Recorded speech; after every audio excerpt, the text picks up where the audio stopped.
Depende ba yun? Ano taon? Depende yun. Ang alin? Yung taas nun. Lahat paras-paras. Taas ng... Diba taon-taon daw ano? Angat doon sa tarin din. Depende daw yan sa ano, performance mo. Depende daw ba? Oo. Pag masipag ka, tataasan daw. Pero pag tamad... Pala yun? Oo. Nakadepende yan sa ano sa... Ibig boss sabihin, sa trabaho nyo pala may magpamasid pala sa trabaho nyo. Oo, tatlo yun eh. Lifestyle, mentor, trabaho. Ano yun, parang manager nyo, yun yung magpamasid sa inyo? Hindi, may tatlong naka-assign na tao ba?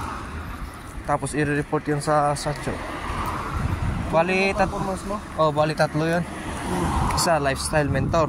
Yung tuturo sa'yo paano mag-bitso-bitso ng basura. Magpukad-pukad, mag-separate. Oo, tapos pangalawa naman sa dorm. Pangatlo naman sa trabaho. Ano sa dami kung malinis ka? Oo. Madali lang yun, Pai. Ano pa doon, Pai? Tatlo lang yung ano. Ayun, Pai. Kaya nakadepende sa kanila yung ano mo. Pag taas ng sahod. Ayun.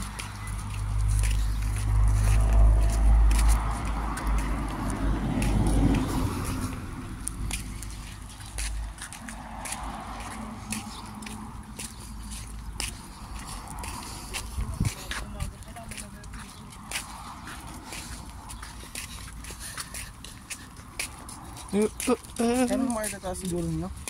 Yung saan tapad siya yan, Pai? Yung taas. Oo. Hindi ko lang alam. Hindi mo ba natanong yung mga kakilala mo yung isa, Pai? Hindi ko lang natanong. Ito, pagdating sa Japan, naging vlogger na. Maganda rin kasi kung sumili ka, ano, Pai? Oo.